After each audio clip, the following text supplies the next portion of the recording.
3月4号，刚果首都布拉柴维尔的一个军事基地发生了连串爆炸。当地政府声称，爆炸是由军火库内电线短路引起的。爆炸造成超过200人丧生，成百上千人受伤。而据中共官方证实，有6名中国工人在爆炸事件中遇难，1人失踪，多人受伤。事件再次引发舆论对中共当局漠视中国劳工生命安全以及对独裁军政府援助的批评声浪。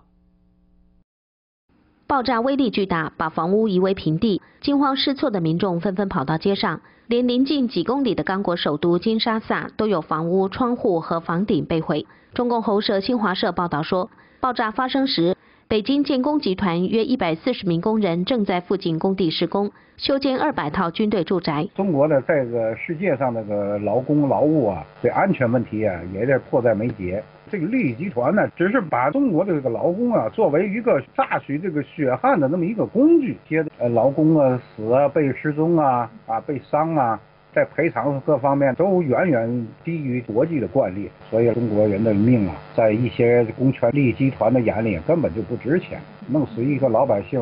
连个蚂蚁的价值都不如。权力运动网站编辑张建平指出，对独裁专制的刚果军政府的援助，是中共在国际社会上的一个丑闻。像这一类的国家，你去援助军事设施这种炸药，导致这种爆炸，那么一个呢，对自己国民就是劳工的权益不负责任，这件事情的发生了，国际社会大家都很清楚，这是一件丑闻。因为有网友批评，中共建政61年来，愚蠢外援高达2500亿，而接受援助的国家几乎最后都与中国反目。黑龙江维权人士赵锦州认为，中共所谓的对外援助，实际上都是为了他自己，有时甚至派出的人员中也夹杂了一些特务。他哪是援助他呀？他们都是互相勾结。只要他不是民主国家，只要是他政治势力统治的国家，那他就是和中共都能联系上。中共的老朋友越来越少了，他想要到那个小国家去发展。我给你钱，咱们是好朋友，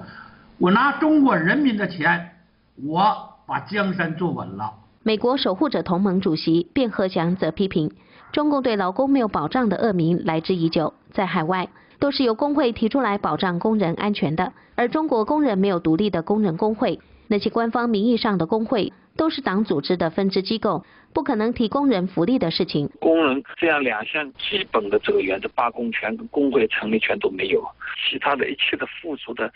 小的权利，像安全、提高工资待遇等等，都已经无从谈起，没有组织可以为他说话，他在法律上也没有这样的权利，所以实际上是一种奴工。卞和祥指出，中共希望做一个独裁阵营的老大，通过支持朝鲜、越南、刚果、苏丹、古巴等独裁小兄弟们来延长自己的寿命。中共呢，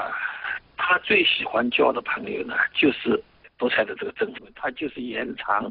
自己的就是说独裁统治。如果世界上只剩下他这样一个了，他知道自己也就寿命不长了。所以说他这奄奄一息的这些这个独裁政府啊，去辅助，相互这个狼狈为奸啊。刚果在爆炸发生后，在总统府周围部署军队和坦克。据报道，这个城市东部的居民纷纷逃离。新唐人记者常春、王子琪、孙宁采访报道。